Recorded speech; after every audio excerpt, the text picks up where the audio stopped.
brought to you by V4 News, Caru News, V4 Stream, Malnadu TV India, News Gaon se Samvad Sarokar News, Bharat Post News, Gyan and Organ Donation India Foundation. Our endeavor is to enlighten you with the current topic. And today's topic is not only current, but very, very important. And the topic is skills training versus higher education. But before I will go on the main topic, I would like to inform you that today India is observing National Anti-Terrorism Day. Anti-Terrorism Day is observed on May 21st in India with an aim to mitigate terrorism, promote national harmony and unity among people of all caste, creed, and sects. Historically speaking, this particular day, May 21st, holds paramount importance when it comes to terrorism. It was on this day in the year 1991 that former Indian Prime Minister, Mr. Rajiv Gandhi, was assassinated, a brutal act of terror that left the entire country shocked and aggrieved.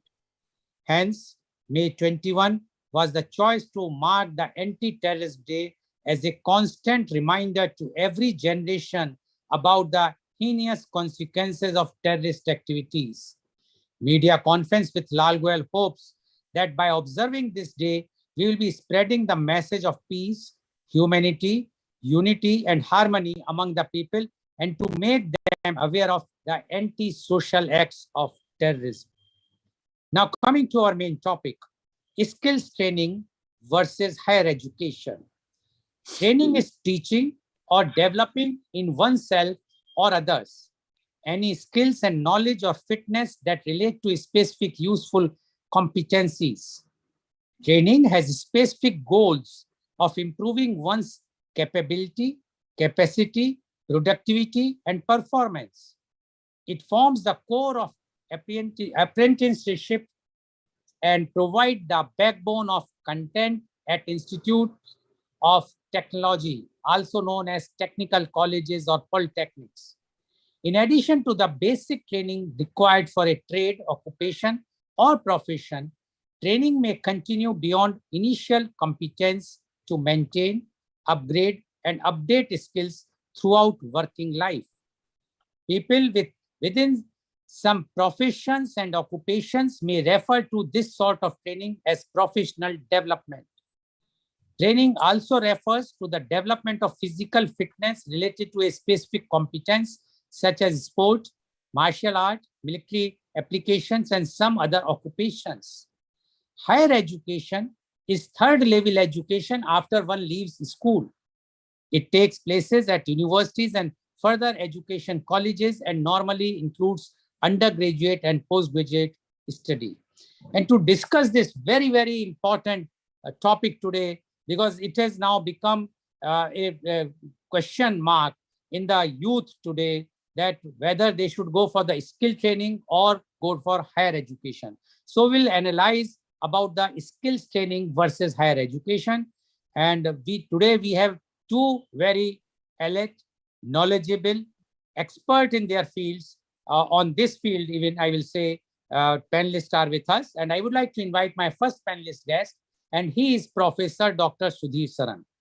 Professor Dr. Sudhir Saran is the former visiting professor IIM Lucknow and University of Texas at Dallas, USA. He is the founder of Dr. Sharan Consultancy, California, USA. He is the director of Aldo Private Limited, New Delhi. He has done his MBA from IIM Ahmedabad in 1980. He did PhD in 1986. He started teaching and researching business and entrepreneurship since 1984. He published research papers in reputed journals, international seminar proceedings, and chapters in books of readings.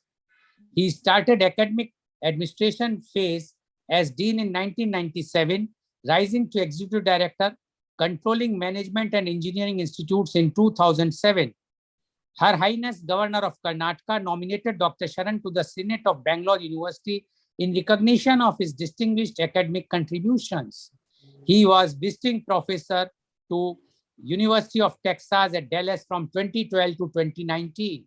He also visited Washington State University and President University, Indonesia on the invitation of the Dean Faculty of Business in 2018. He innovated and implemented a unique model to double the turnover with existing infrastructure in one accounting year. He is co-promoter of Institute of Family Business Management Society. He is honorary director of NCR, Delhi-based high-tech B2B digital startup. He is also co-founder of OWGI Foundation, which promotes social entrepreneurship ventures. Welcome, Professor Dr. Sudhir Saran on our show. Professor Dr. Sudhir Saran, today's topic is welcomed by many of the, I must say, those who are teaching, as well as some few of the youth, because this topic is such which people are expecting to know more about what is the difference, which is better, or both are better, and what are the pros and cons about skills training or higher education. So we would like to know skills training versus higher education. Professor Dr. Sudhir Saran, please. Thank you, Mr. Goyal, for the opportunity. I'm honored to be here with Dr. Lakshmi and you today, discussing something which is of gigantic significance in modern times. Skills training versus higher education is very challenging theme. Challenging because understanding it necessarily goes through lens of lack of understanding or misunderstanding. As Dr. Lakshmi will agree, both of these are so critical, it is natural to expect lack of depth in understanding.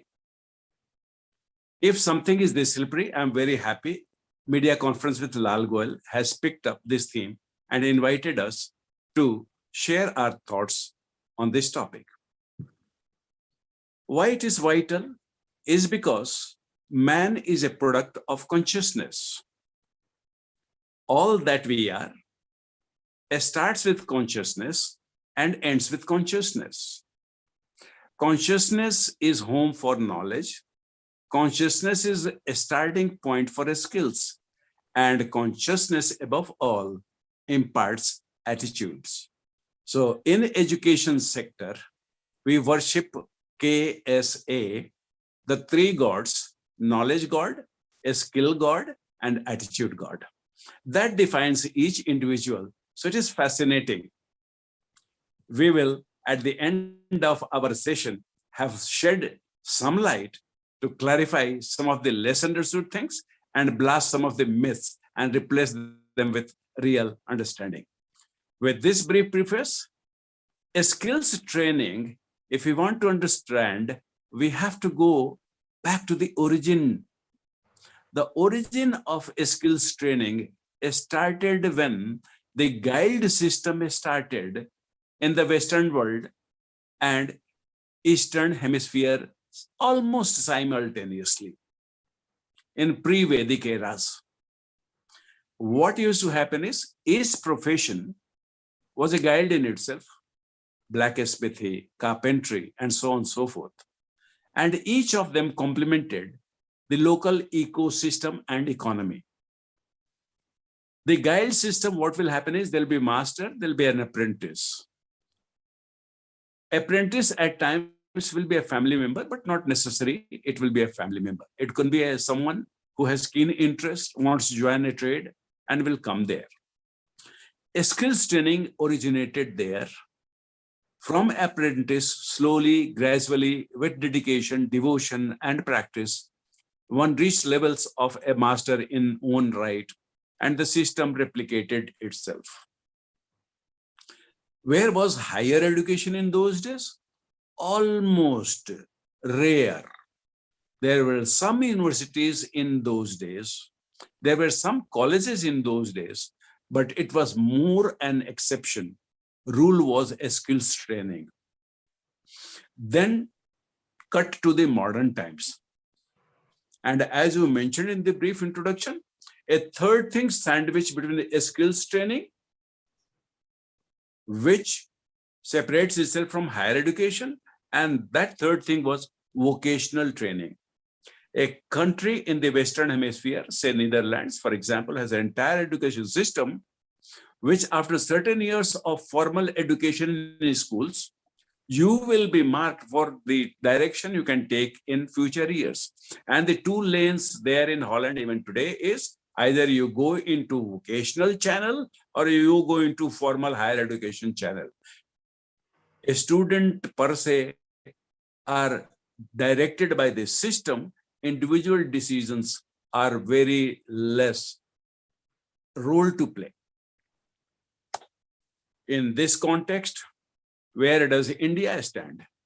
We are the ones which believed after independence, thanks to Pandit Nehru's and similar educationists like Vikram Sarabhai and the founders of IITs and IIMs, we tried to balance skills, vocational, and higher education, and we did a fairly good job. Only thing is, over the years, in my personal view, we have lost direction in some places, and that needs to be set right, to be rectified. But that's a different education, evaluating this one, and different field, making it close to ideal. Now, the most important point which I want to mention, and Dr. Lakshmi will definitely add her context and perspective, is in our title, skills training and higher education have the connector verses. The verses has to be understood in its full meaning. At a shallow level, verses means conflict, opposition, opposites. But at a deeper level, that version VS is a choice, an option, this or that. In my view, today's theme is both combined into an optimal mix. It is both either or, as well as this and this. So to me, the verses is not either or alone. It is either or with and. Why am I saying that? Certain amount of education is the foundation for skills. There cannot be skills building without some amount of knowledge and some amount of attitude. The three go together, and if they're synthesized, only then they function to their best. That's one thing which I want our viewers to note. The other thing which I want to say is, let me tell the whole story of skills training and higher education in the form of a short hypothetical story. Suppose there are two dairy farmers, Ram and Mohan. Dairy farmer number one kills the male calf and injects the cow with oxytocin and milks maximum. Sells at the same market price because there is large competition. Price is determined by the market. That is the law in economics. Since his quantity is more, his costs are almost less, so he is making more profit. Farmer number two keeps the male calf,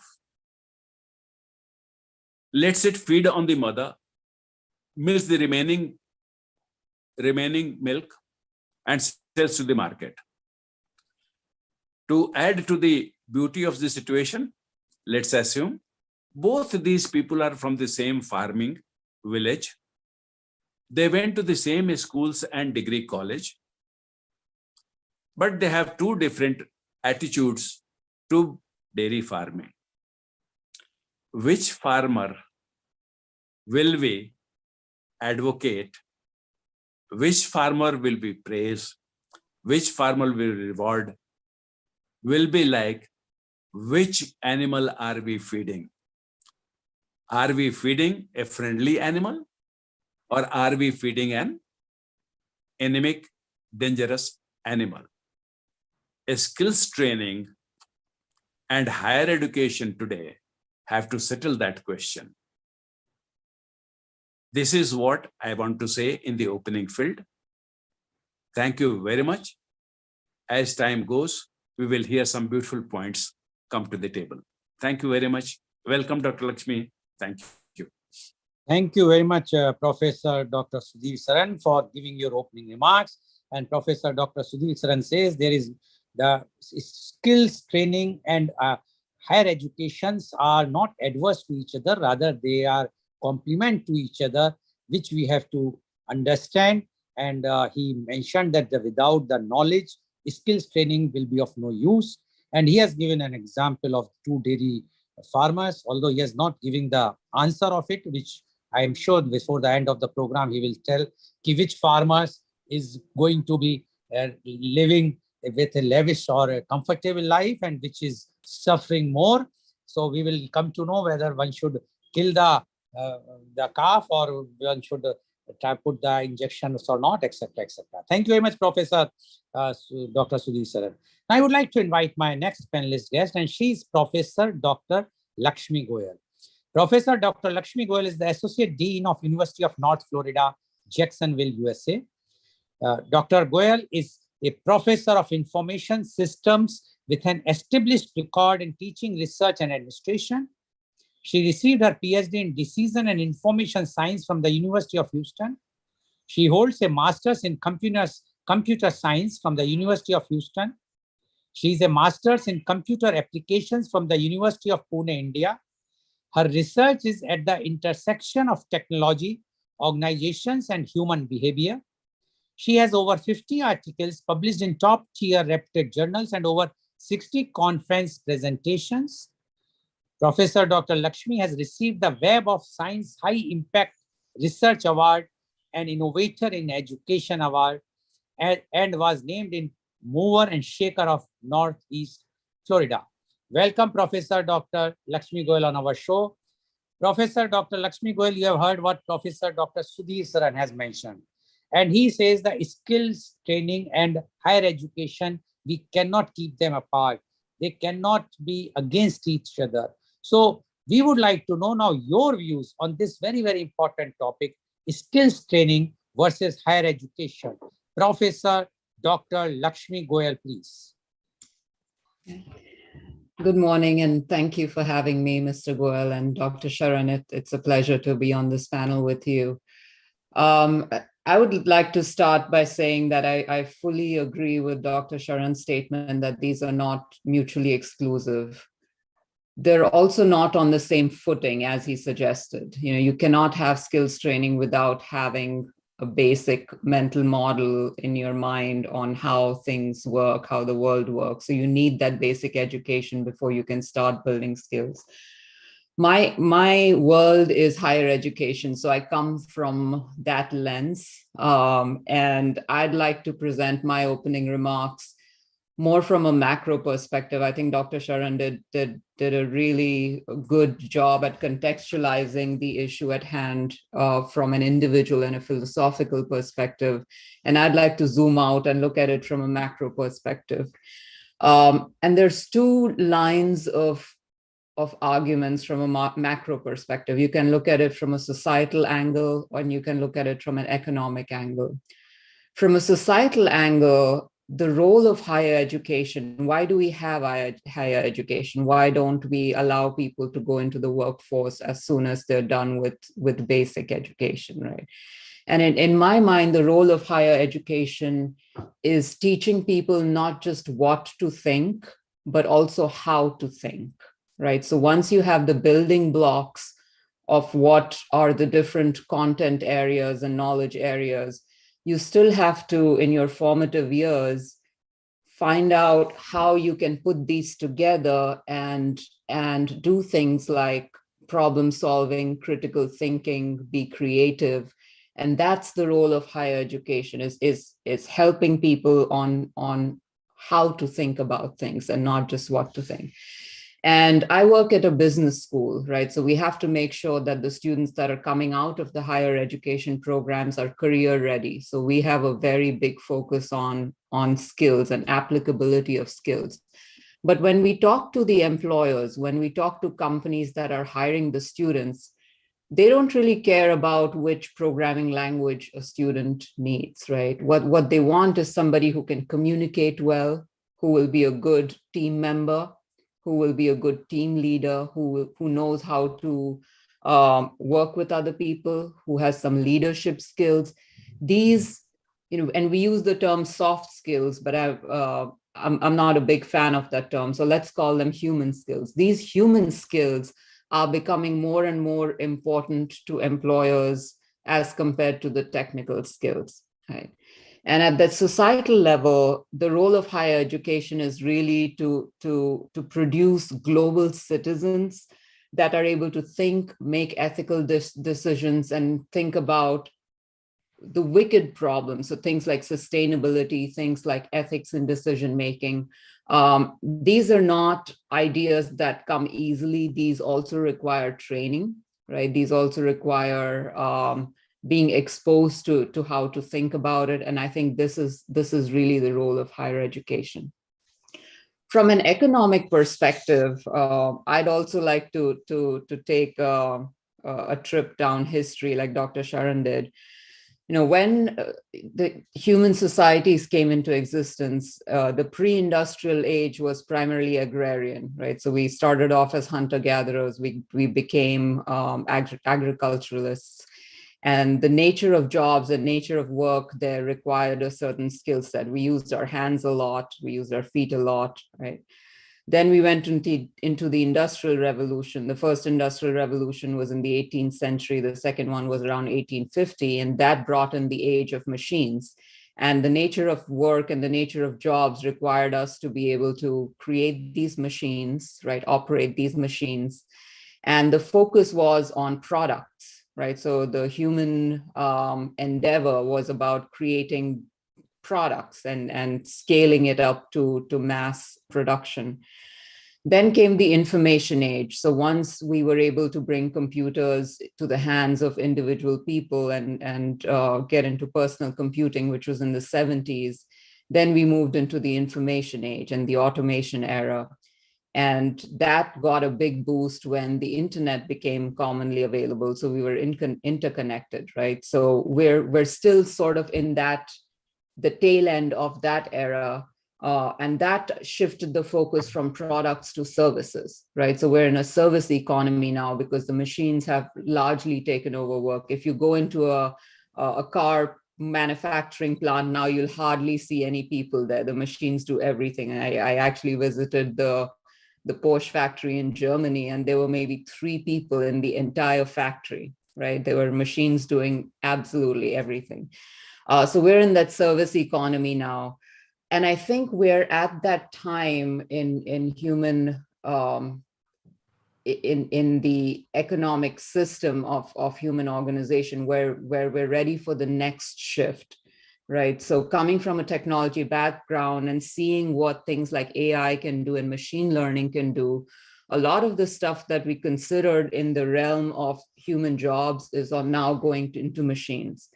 We don't even know what kind of jobs will exist 10 years from now. A lot of people fear that jobs will be lost. In reality, technology has created more jobs than it has taken away. But so we know that there will be work. We just don't know what that work will look like, right? The World Bank predicts that people in the early 21st centuries will not just have one career, but as many as 4 distinct careers, and not just 1 or 2 jobs, but as many as a dozen. And we don't even know what those jobs will be. So if we focus on skills-based training, we are taking a very short-term view of what work will exist and what work we will have. But instead, if we focus on education and how to think, we're taking a longer term view. I'll give a personal example and I'll end with that. But when I started my career in technology and computer science, the languages we were learning back then were COBOL, right? COBOL and Fortran. So that kind of puts a date on me. And of course, there's very few jobs in COBOL and Fortran today, but learning how to program and how to think logically gives me the skill set to be able to pick up a new language if I need to, right? So if I go back, and I very recently, went to Coursera and was just curious about what are some of the new languages out there. And there was one by Apple called Swift that looked interesting. I was able to recognize the same patterns in how it works, right? So kind of shifting the focus from that, these are the vocational practical skills that are going to help you do this particular job in a repetitive way, and zooming out and thinking about, well, this may not be the exact job, 1 year or 2 years or 5 years from now. So it's really about teaching you how to think so that you'll be able to transfer those skills to other contexts. I think that's where higher education plays a very important role.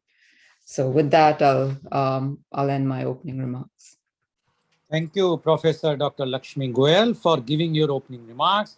And Professor Dr. Lakshmi Goyal, although she agreed with what Professor Dr. Sudhir says, but her emphasis is that without higher education, because higher education instill in you how to think, not what to think. And that is very important in long run, because she says skill training is fine, but it is for a particular job. And tomorrow, when the time is changing so fast, if new jobs will be coming with different types of skill requirement, then this particular person will not be able to serve as if he would have been having a good higher education. So he will start thinking how to think and how to transform this skill into the new skill. So according to her, higher education is very important. Skill training is important, but without higher education, skill training will be limitizing the scope of the work in future. So thank you very much, Professor Dr. Lakshmi Goyal, for giving your opening remark. Now, as per the format, I have to ask the question. So my first question goes to Professor Dr. Sudhir. Professor Dr. Sudhir, my first question to you is, what is the importance of skills training? The importance is primarily in applying what we understand in the world. Take the example of what Dr. Lakshmi says, a person who is transferring some amount of work which humans did by hand and feet, by muscular effort, to the technology domain. So earlier I used to sit down with a pen and paper and calculate, if this is the interest rate, what will be the internal rate of return? And that used to take a lot of calculation. Method was such. Today, if I have been trained into writing software, developing apps, then I just input the initial numbers, press some buttons on my mobile or the laptop, and I get the result.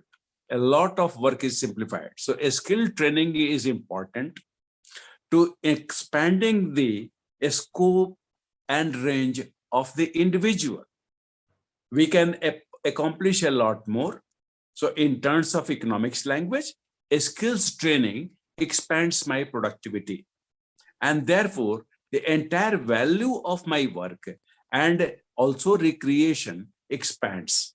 So in a nutshell, a skills training is capable of giving me a much richer life to live than it would be without a skills training. Thank you. Thank you, Professor Saran. Professor Dr. Lakshmi Goyal, would you like to add in this, what is the importance of skills training, what Professor Dr. Sudhir Saran has mentioned? I think that Dr. Sharan put it really well. And again, going back to both of our opening remarks, neither skills training nor higher education can exist in isolation, right? So the higher education provides a platform in your mind of how to contextualize the world, but the actual application will come from the skills training. So you still have to crystallize the how to think into what to think for that particular context. And some things still require repetition in order to be learned, right? In some things, you still have to develop that mastery, whether it is muscle memory of your hands and feet, or whether it's muscle memory of your brain muscle, some things require practice and repetition. And that's where that skill training becomes really important. Okay, thank you, Professor Goyal. Now my next question goes to you only again. We have heard about the importance of skills training. Now my question is, what is the importance of higher education? Dr. Lakshmi Goyal. Okay. So the importance of higher education is developing human skills. And going forward, I think human skills are what are going to distinguish us from machines, because a lot of what we consider important in skills training now will be going to machines. Even things that we thought were typically in the realm of human work, right? So things like call centers, for example, right? Talking to customers. Now we have IBM Watson, which does the same thing. We're not going to require people to be manning call centers anymore, right? So then what are the things that we will require humans for? That's at the heart of higher education, because in higher education, yes, we are producing people that can do the jobs of today, but we are also having to think about what these people are going to do 10 years from now or 20 years from now, right? So what are these human skills? And I have, a list of 5 or 6, and these are based on not just hypothetical, but also what companies are realizing is important to them, right? So things like problem solving and critical thinking, right? So if something goes wrong with the existing, software or system, are you able to zoom out and figure out, what's happening there, right? If there's a problem in your team, this is not something a machine can do easily, right? Things like collaboration, especially across contexts, right? That's very hard for a machine to do. Things like creativity and innovation. So thinking about new ways of doing the same thing, very hard for a machine to do. Things like leadership, right? Also very hard for a machine to do. So, in my role in higher education, I'm constantly thinking about what are those human skills that are going to be essential to make sure that, the job that I'm training someone for, if that job goes away, they will still be able to create value and sustain themselves in the economy. And that's where I think the value of higher education comes in. Okay, thank you, Professor Dr. Lakshmi Goyal. Now the same question goes to Professor Dr. Sudhisan. What would like to add in this? What is the importance of higher education? What Professor Dr. Goyal has mentioned. She already said most of the ground level things. Let me give a sky level view. Whenever I am handling higher education, I have to answer 3 questions.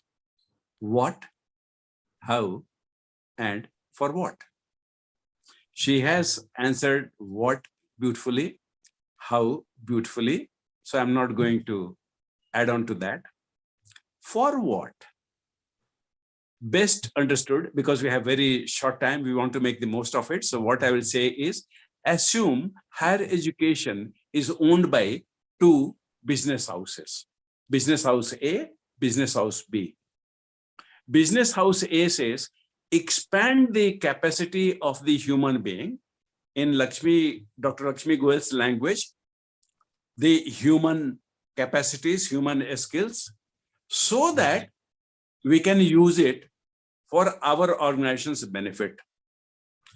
The business house B says, let's expand the human capacities, human skills, of course, to benefit our own business, but in a manner, it also benefits the individual and the society he comes from. What I want to add is the importance of higher education is opposite to what business house A will tell us and what the business house B will tell us. The 2 business houses are 2 opposite ends of philosophy. One is mind-friendly and one is mind-shrinking philosophy of higher education. I'm sure the wise will understand what I'm hinting at. I'll stop here. Thank you. Thank you very much, Professor Saran. But definitely for the benefit of our viewers, if you will give some clues, because all are not wise as you are, so then we will be able to understand far better. But I'm sure during the program, you will be clarifying the things. Now, my next question goes to you only. What is soft skill? Although according to Dr. Lakshmi Goyal, she used the word human skill, but generally what we see in the what we find is the word called soft skill. So what is soft skill? Soft skill is a kind of a power an individual has to deploy his competencies. If I'm good in lecturing, soft skills will leverage my lecturing capacity to the audience. If I'm good at training, soft skills will leverage training the practicing managers.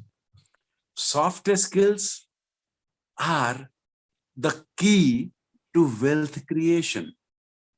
Let me give an example. There was a lady who started a business and she hired a IT consultant. Their relationship was going on well. One day, the owner said to the IT consultant, I have selected a program. I will take care of installing it and running it. So the IT consultant immediately blurted, no, no, no, no, no. Mira, please don't do it. Last time you tried doing this one, I had to clean the mess up and it took me 2 weeks. Let my people do it. And the owner was a normal human being. Mira did not take it very kindly. She started reducing the role of the IT consultant over time, and the inevitable happened. After a certain period of time, the IT consultant was asked to go. So soft skills in a nutshell are the one which are responsible for the quality of life, the income, the wealth we have, prosperity we enjoy. That is the essence of the soft skills. There are some very specific ones. Dr. Lakshmi has already listed a few of them. To make a systematic approach, I think of 6 skills as soft skills, which are paramount, not in order of importance, but the first one is communication, active listening, and ability to articulate thoughts. These 2 pillars of communication at individual level are most vital. At group level, getting the most wisest counsel from another person in whatever role, that is getting the best of the other people who I interact with, is the interpersonal communication competency, according to me. Then compassion comes very high. Dr. Lakshmi also said that one. The fellow human beings must be seen as human beings, not as a means to an end.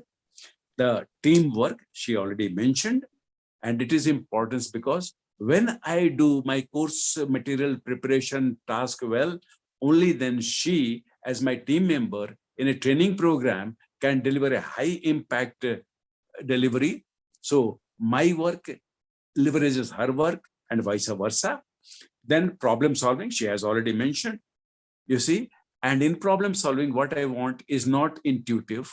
Most people think of, when I face a problem, I sit down, set my mechanism in action and find the answer. No, we must be today thinking we have the means, entire domain of technology at our service. We can think of preventing problems before they occur. It's possible, economically possible, viable to be done. Then conflict management, and end with positivity, which is an attitude more than soft skills. So this is my take on the question. Thank you very much, Professor Saran. Now, Professor Dr. Lakshmi Goyal, would you like to add anything what Professor Saran has said, and what are your views about soft skill? What is soft skill or human skill in your language? So I think between the two of us, we've covered, some of the main things, the main categories that are viewed under soft skills. I also want to go back to the for what thing, right? So, and this is also an area where I believe that higher education in some sense has failed and hasn't done the job that we were charged to do. A lot of the issues in the world today, what we call wicked problems, right? So problems that don't have easy solutions, problems that are interconnected, things like poverty, things like, food scarcity, things like terrorism. I think a lot of this stems from our failure to produce that mindset in people where we are training people not just for their immediate economic benefit of being able to have a wage and make a living, but to think of themselves as global citizens, right? To think of things like ethics, right? To think of things like sustainability.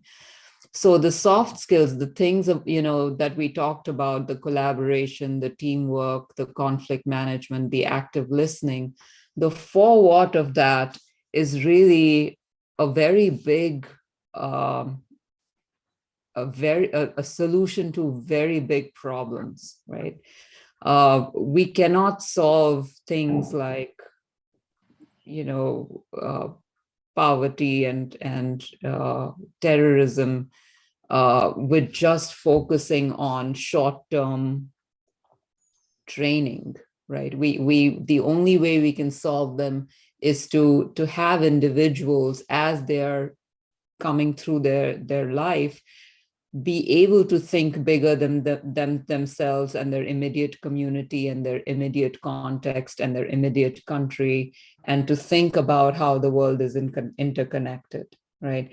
So the human skills, our planet is not that big. Planet Earth is a very tiny dot in the grand scheme of things. So when we think about human skills, it's not just human skills for ourselves. We have to be able to expand that thought to think about what it means to be human, what it means to be human in this ecosystem, which is our planet, right? And our economy in some way, and what we produced as humans has outpaced our thinking in some ways, right? So we had this groundbreaking book by Friedman, The World is Flat, right? And we went to these global supply chains very quickly. When we were growing up before the age of the internet, we were told that the basic inputs to any business, you have your capital, labor, land, etc. Well, all of that goes away in a global economy. I can have labor now that's halfway across the world, right? I can be renting land in a completely different continent for what I need to be done, right? My capital can come from very different sources. So the world is interconnected economically. The world is flat, but our thinking has not kept up with that. Our thinking has still, to a very large degree, remained short-sighted, remained myopic, right? Remained kind of within our context. And part of the human skills, part of the soft skills, is expanding that thinking to allow that complexity in our minds, right? And we haven't done that very well, right? So, and I'm probably not articulating this well, but the idea behind all of those things that we've mentioned, the problem solving, the communication, the active listening, is to allow ourselves to think more complexly about things, so that the problems that we have created as humans, we also are able to think about possible solutions for those problems. And we've actually, I think, done a much poorer job on the human skills side of things than we have on the technical skills or the vocational skills side of things. Thank you, Professor Goyal. Now, my next question goes to you again. What is hard skill? We have heard about soft skill often, but what about the hard skill? So the hard skills are, or the technical skills, right? So this is where you take these abstract mental models that you have and contextualize it to a very particular situation, right? So I'll give you an example from my field, right? Information systems. I have an idea of how a system works. I have an idea of what hardware software looks like. I have an idea of the basic coding that goes into a particular system, but then my technical skill will be able to allow me to see a line of code and to understand what that line of code does, right? But I cannot do that unless I've been actually exposed to that, right? It's really surprising to me, and probably the generation before me, when cars came in, everybody knew how to change the oil in the car and change a tire. How many people in this generation can do that? Right. And when I grew up, I knew exactly what a CPU looked like. I knew what the internal guts of a computer looked like. And now, even though people have all kinds of technology in their hands, they have an iPhone, they have a laptop, they have a computer, but I can bet you very, very few people have actually seen a hard drive or even knows what that looks like, right?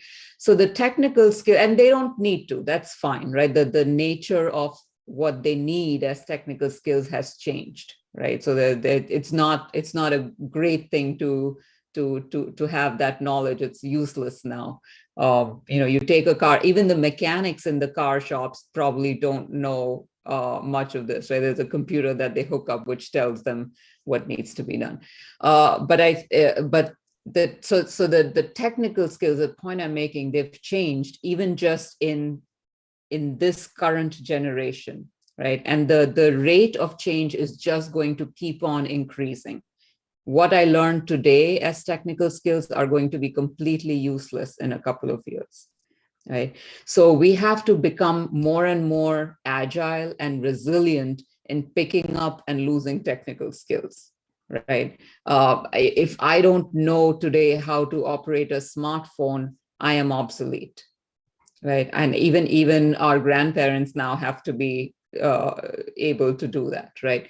And I should be technology agnostic. I should be tool agnostic. That's where higher education comes in. I should be able to pick up and lose those skills as and when needed, right? So today, this is what I need to do my job. I should be able to look at it, pick it up really quick, maybe work on that, for some time. And software engineers do that really well. Like when we have app developers, right? The way the apps are developed keeps changing. Like we've gone through all these different methodologies, and they've had to keep up with that change of pace. We're going to have to do that with every job now, not just with IT. Okay. Thank you, Professor Goyal.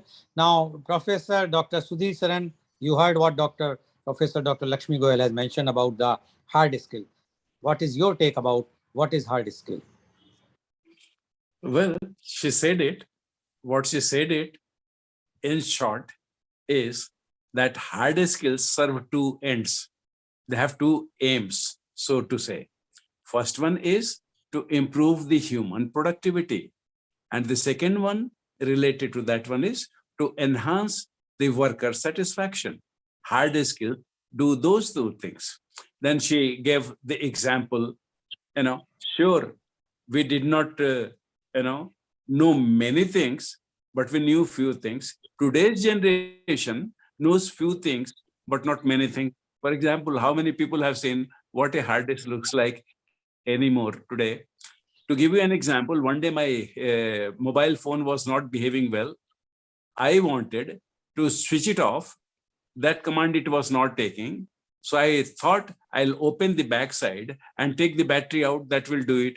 And then my sister's grandson says, see, the +1 model which you have, the backside cannot be opened. You can't take the battery out. Everything is welded together for life.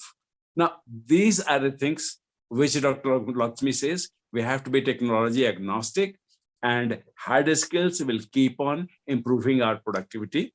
They'll keep on improving our working satisfaction, provided we listen to Dr. Lakshmi. And remember, we have to be agnostic. We have to throw out the obsolete knowledge and be welcoming to new knowledge. Keep on updating our oneself. Mr. Goyal version 1, then Mr. Goyal version 2, then Mr. Goyal version 3 should be evolving over time. That's the beauty of the hard skills. Okay, thank you, Professor Saran. Giving my example of version 1, 2, 3, I don't understand how I can become 3, but I don't want to become version 10 as early as possible. But now my question to you again, which skill is better? Only the soft skill or the hard skill? Which one is better among these two skills? My God. I don't know how to answer this question. I'll try. I hope the answer makes some sense. I need, a pizza and I need an ice cream to give me full joy.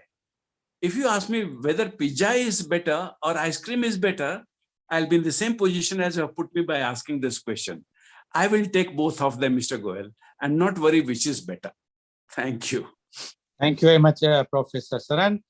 Professor Dr. Lakshmi Goyal, what you say about this? Which skill is better, soft skill or hard skill, and why?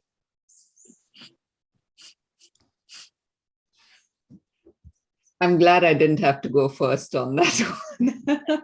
So there is no better, right? The quality of your life and the quality of what you produce for your organization, for your society, for your community will be higher if you have both of these skills.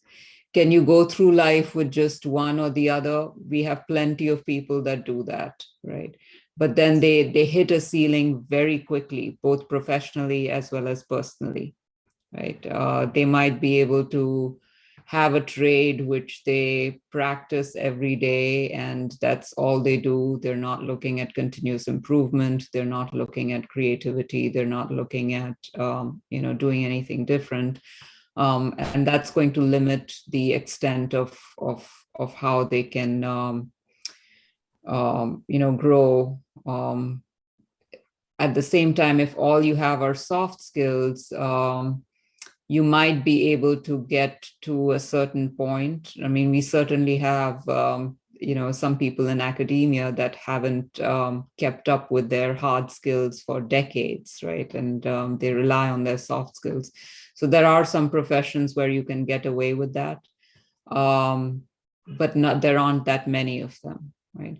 In my opening remarks, I talked about how the different economic systems historically, so we had the pre-industrial, we had the industrial, which was the product-based or the manufacturing economy.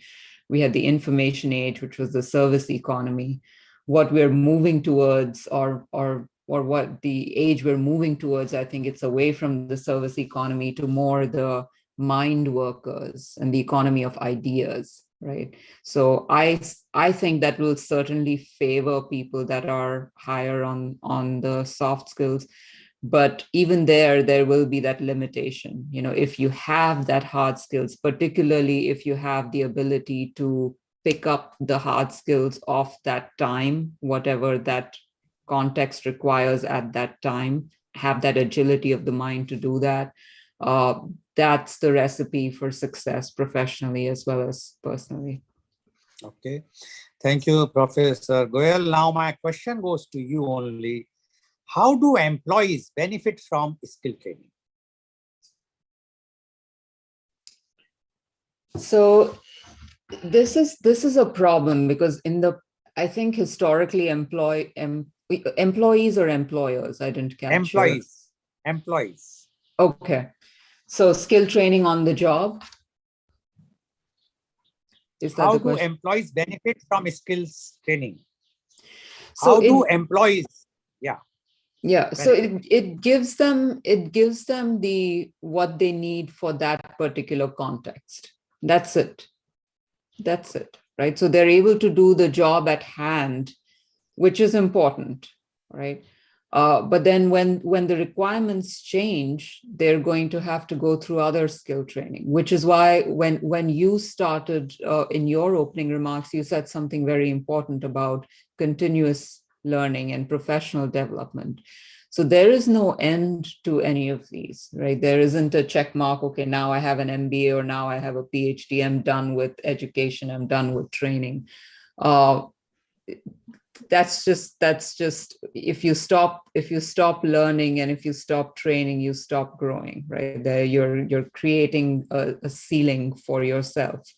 So that whether it's skill training or whether it's learning, you have to continuously improve. The good thing about higher education and the soft skills, those kind of concepts are timeless. And if you pick them up, then you're continuously just improving on them, right? So things like active listening, once you really get into that habit of active listening, or once you really get into that habit of critical thinking. So, if somebody comes to you with a completely opposite point of view, you're able to process it and able to assimilate it in your mental model, and you do it again and again, you get better at doing it. That's a lot easier. So starting with a solid base of soft skills will give you a leg up, right? The hard skills, in today's economy, there is no limit to the amount of training you're going to have to do for hard skills. I think people have to just get used to it. Even if you're a nurse, even if you're a mechanic in a car shop. I was actually at one of the dealerships recently, a BMW dealership, and they said they had to completely change their systems to accommodate the hybrid models and the electric vehicles, because the old, how they raised the car to be able to work under it. The old lifts would not support the weight of the new engine. So all the mechanics have to go through a completely different training to be able to handle the new engines and to be able to handle the new transmissions. There is no end to it. And this is going to change again in the next 3 or 4 years when we have new models. So there is no end to the hard skills and the technical training. And the companies are realizing how expensive that is, right? So if you want to retain a workforce that is productive, you have to invest in professional development. You have to invest in continuous skill training. The benefit to the employee is that they're able to keep up with what's needed at that time. Okay, thank you, Professor Goyal. Now my question goes to the Professor Dr. Sudhisaran. Would you like to add anything what Professor Dr. Goyal mentioned? How do employees benefit from skill training? Very simple. When you provide the skills training, the employees are able to perform their task better. They are able to appreciate the connection of individual contribution to the team's contribution. They are able to see the connection why their own work is significant in the business model, which produces the revenue and profit for the organization. And if it is really highest end of the skills training, which people like me and Dr. Lakshmi always are emphasizing, should be the things companies should try to impart to their employees, they will be able to appreciate and enjoy the whole process of their respective businesses. They are empathetic to the problems which they are having and the causes which they are having. This is part of the critical thinking, analytical thinking, and this is all coming from the quality of skills training which different organizations conceive, conceptualize, and deliver through their valued employees. Sum of all this is a given business always remains competitive and is much better equipping itself for a blue ocean existence.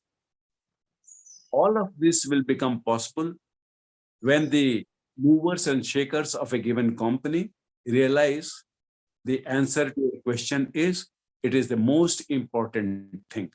for a business, for an organization. Okay, thank you, Professor Saran. Now my question goes to you only, Professor Dr. Sudhir Saran. How do employees benefit from higher education? Very simple. If a sponge is produced for absorbing a lot of water, it will absorb a lot of water. If a sponge is produced to absorb a little bit of water, it will absorb a little bit of water. A mind is like that, a sponge. Higher education makes it either type 1, which absorbs a lot of water, or type 2, which absorbs very little of water.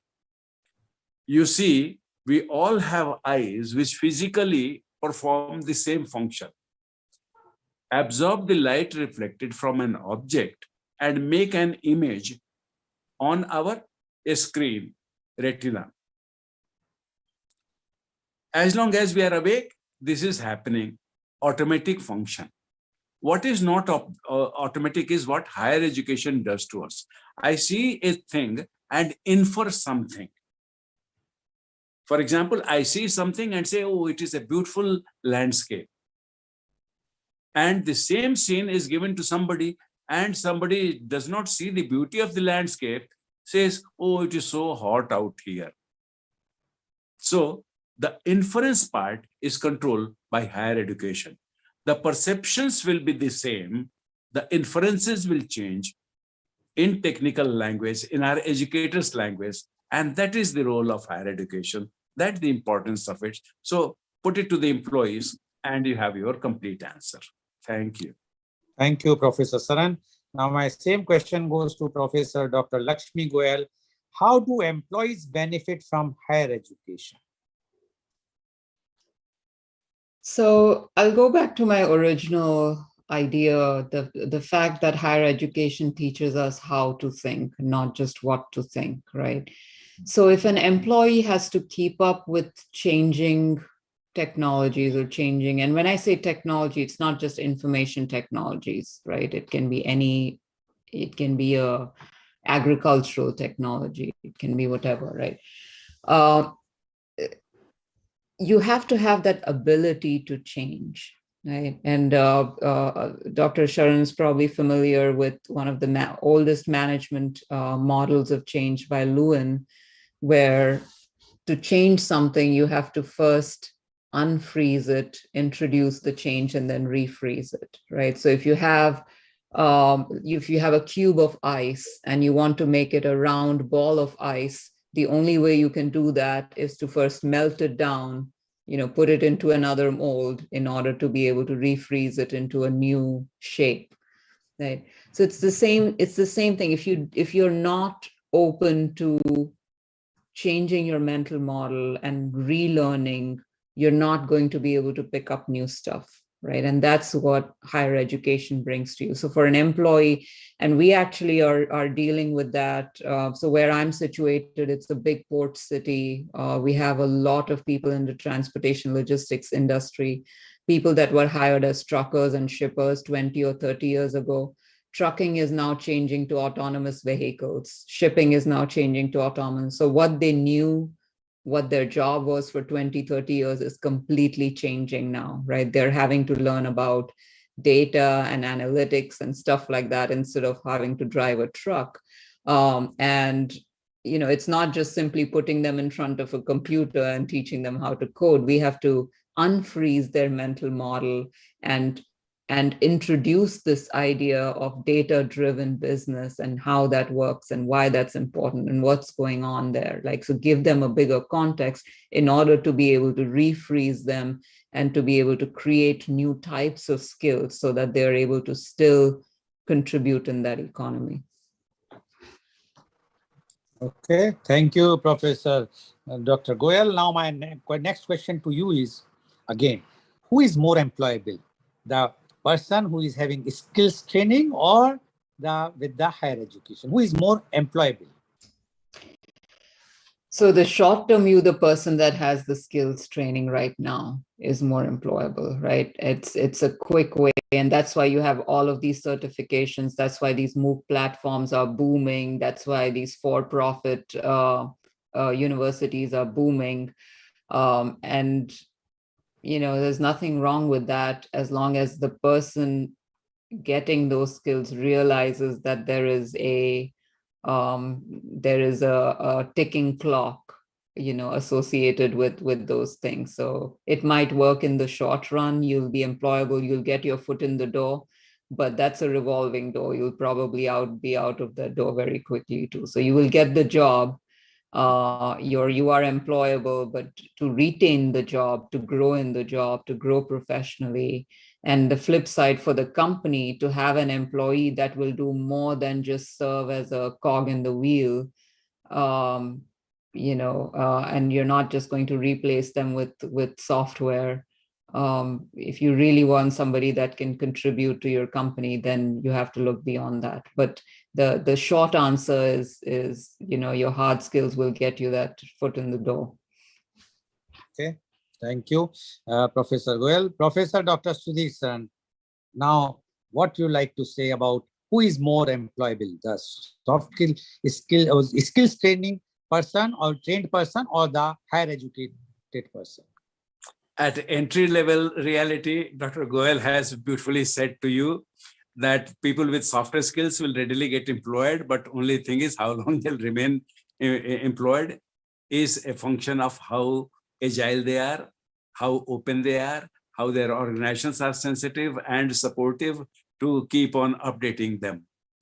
But in the long run, the person who has harder skills, who has critical thinking and other skills which are under the harder skills, will determine how well you grow in the job.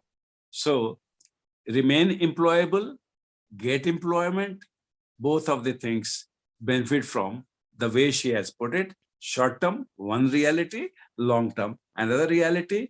If you understand both of them, I fully understand our viewers will be directly interested in this particular answer of all the answers. Make sure you do not neglect higher education, because that is what equips you to see the two sides of the picture. Without a good quality higher education, you will see only the short-term things and then pay a huge price for it, as Dr. Lakshmi cautioned you. So listen to that very carefully. Okay, thank you, Professor Saran. Now my next question to you is, what skills can higher education provide? Oh. The overall skill which higher education provides is depending which school you come from. I mentioned two schools. All right. The first one will teach you to use human beings as an end to a means, where you see there will be a price to pay at the end of it. Moment you retire from acting service, your quality of life will be very despicable. If you go to school too, what this provides to you is the capacity to see what humans contribute to humans and make a better world altogether through work and recreation. This is what the difference is. It's a higher education of one kind, which leads you to one end, and is higher education of other kinds, which leads you to another end. And as Dr. Lakshmi is saying, in a place like where she is, where things are changing, some people will find it easy to embrace the change. They come from the second class of higher education institutions. Some people will resist it tooth and nail. They come from the first school of higher education. So you see, higher education is a generic term, but it has two opposite types in the same envelope. We have to pick up the right page from inside the envelope. Thank you. Thank you, Professor Saran, for giving the reply. Now my question goes to Dr. Lakshmi Goyal. Again, the same. what skills can higher education provide? You have heard what Dr. Saran has mentioned, so you would like to add or give your own views. Professor Dr. Lakshmi Goyal, please. So I'm going to answer this question with an example in a slightly different way. So in my previous role, I was the chair of the department, and we created a new graduate program in business analytics. And the idea of the program was to basically have students that had hard skills from computing, so things like data science, things like machine learning, but then also have the business skills and the domain knowledge so that the jobs that they would get would be as a business analyst, right? We had a lot of interest from companies because there's a huge labor shortage for analysts, and they wanted to give us money to support this program so that they could hire our students. The software market in analytics is very fragmented right now. So there's a Microsoft ecosystem, which has its own suite of analytics software. There's the Oracle ecosystem. There's, a bunch of others. So the company would come to us and say, we want to have the students going through this program to know all of these software that we use as a company, right? So as soon as the student would come out, they would guarantee them a job in that company, right? We as a higher education institution refused to do that. We said, this is a disservice to our students because then we are only training them on one ecosystem for a job at your company or a company like yours. So what we do is during the program in the different courses, so there's 10 different courses, in each course, they get exposure to a different software, a different ecosystem. They learn Tableau, they learn Python, they learn R, they learn open source, proprietary, all of that. So that when they come out, they have a holistic view and they are able to program in many different languages, and they're employable in a breadth of industry. So they are not certified in one particular ecosystem, and the company that hires them may have to do a little bit of extra skill training to get them into that particular ecosystem.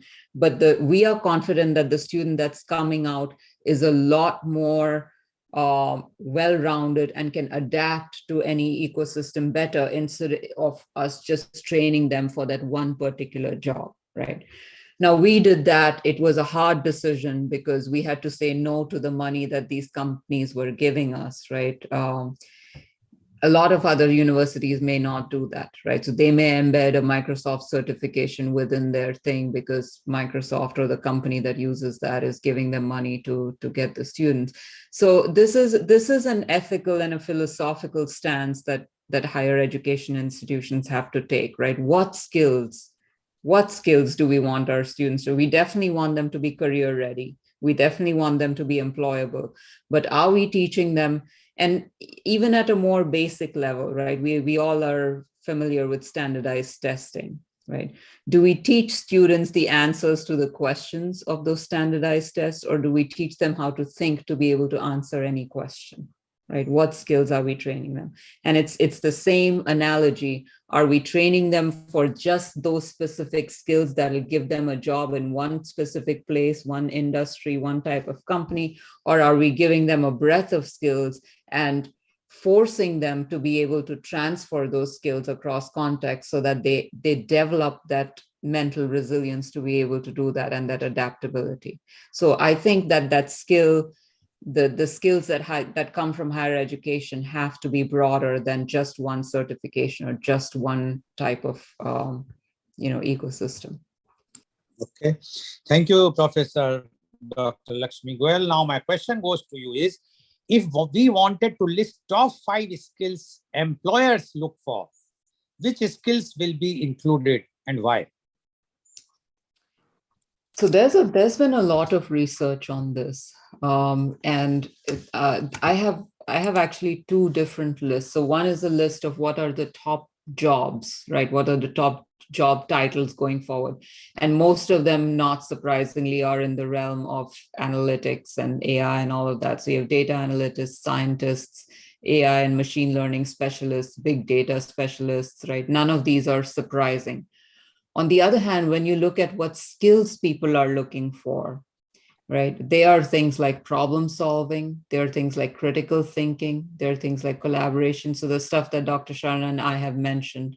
So even though they want people for these jobs, what they really want are people with those human skills that are not just doing what a machine can do for them. Because a lot of the technical skills can be done by machines. We used to really value subject matter experts in the knowledge economy, right? It's, if someone was a subject matter expert, he was the hero of a company. Subject matter is very easy to codify in AI systems. It's very easy to codify. Now you even have AI systems that can give you, a medical opinion, right, based on databases that they access. So it's not subject matter expertise that's important anymore. It's the ability to ideate, it's the ability to problem solve, it's the ability to critically think, it's the ability to collaborate, and employers are saying that those are the top skills that they're looking for. Okay, thank you, Professor Dr. Lakshmi Goyal. Now my question goes to Dr. Sudhir Saran. Dr. Sudhir Saran, the same question. If we wanted to list top 5 skills employers look for, which skills will be included and why? Well, it's obvious. Only 2 points need to be mentioned more. What Dr. Lakshmi has already said. First of them is, remember, is it 2022, artificial intelligence, deep learning, machine learning, and related technologies, which are growing at breakneck pace today in 2022, will redefine the whole list of the software skills which employers are looking for. The 5 lists and their relative place in the list will change according to what Dr. Lakshmi already said. And I am saying that keeping in mind the pace at which these are changing, the list will be there. But fortunately, the list will remain the same. The top 5 skills which the employers are going to look for is not going to change. Their relative place will change. For example, leadership, that will be ever in demand. Why? Because human orientation, which is saying, is most important to hold your job, to score above the machine, will come from your approach to leadership. Then in second place will be, what is my take on professionalism, and combine it with top class work ethics. I cannot today anymore victimize another person by playing a zero-sum game or win-lose game with that individual. Because today human beings, leaders, managers are relying on a lot of machine intelligence, business intelligence, which are very objective systems. And human scope for coloring the input has been reduced to a lot, and it will keep on reducing.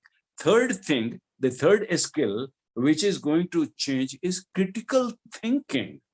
Critical thinking in the past used to be in the region of senior management. Now the critical thinking has been pushed to the front level.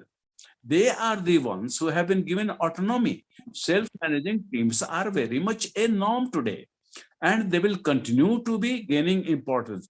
Finally, the example which Dr. Lakshmi gave of the BMW and the role automation is playing along with critical thinking. So my final point is, in the list, the places of the most desired software skills by employers will be same, changing places, but they'll work together to get the value.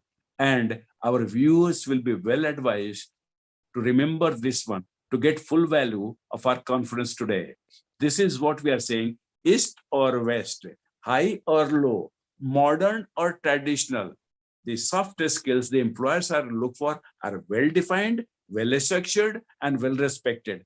There is no more ambiguity. There are no ifs and buts. The world is settled to a thing, and that is because of the economic pressures which are coming everywhere. May I add one more thing before we Yeah, move yes, to? please.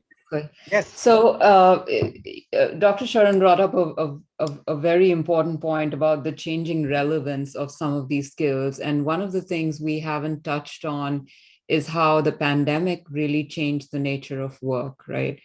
And Actually, that was my next question, but now you have okay. taken Then up. So please go ahead. Go ahead. Okay. So, I mean, I'll just put it in the context of this question, and maybe we can talk about some other Yeah, stuff. yeah. But The question is, both skill training and higher education moved online during pandemic. So, what were the implications we've seen? But now you can mention about what you want to say. Yeah. So what I was going to say was, because of the pandemic and because of moving to remote work at every level,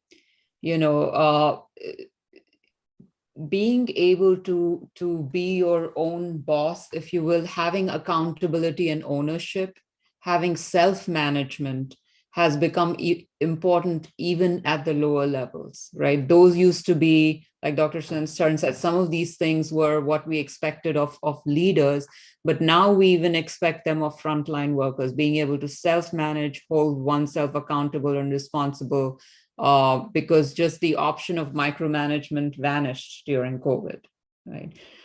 So that's definitely one of the things that I hear companies look for is, I want somebody that I don't have to keep an eye on. It's really hard to do that in a remote work from home environment. So now moving to your next question, was I the first one or Dr. Sharan the first one on that one? No, you can answer from your. Continue. They're managed Okay. together. So there are two questions with two sides. Carry on. Yes. How pandemic has made life different? Yeah. So in terms of training, I mean, we really struggled with how to move to the online environment in terms of training. And there's some things you can do online well. And we're actually going to continue to do those things online, even post-pandemic, right? So things that are more of an information transfer nature. So it's just transferring information. You don't have to get people in a room to be able to, share information with them. But things like problem solving, things like critical thinking, things like communication, you cannot teach these certainly not in an asynchronous mode, right? You need people in the room. So one of Harvard's patented methodologies of teaching is case studies, right? And there is no right or wrong answer when you do case study based training, right? It's about how you think about things. It's about different perspectives. Are you able to change your mind when somebody presents new facts or brings in a new opinion, right? It's a lot about discussion, and you're learning as much from your peers as you are learning from the teacher. And those kinds of things you just cannot do online. So for some things, we've brought things back face to face. And I don't think that a remote environment would be successful in those kind of training. And that's why, even though I'm a technologist, even though I teach online, even though I work online, I am completely against fully online education, because that's not really education. That's simply information transfer, in my opinion. Okay, thank you, Professor Dr. Lakshmi Goyal. Professor Dr. Sudhir Saran, your last take about the same. The pandemic has changed the ground rules and made two things very clear. Human life is very precious. Do what we can to preserve it.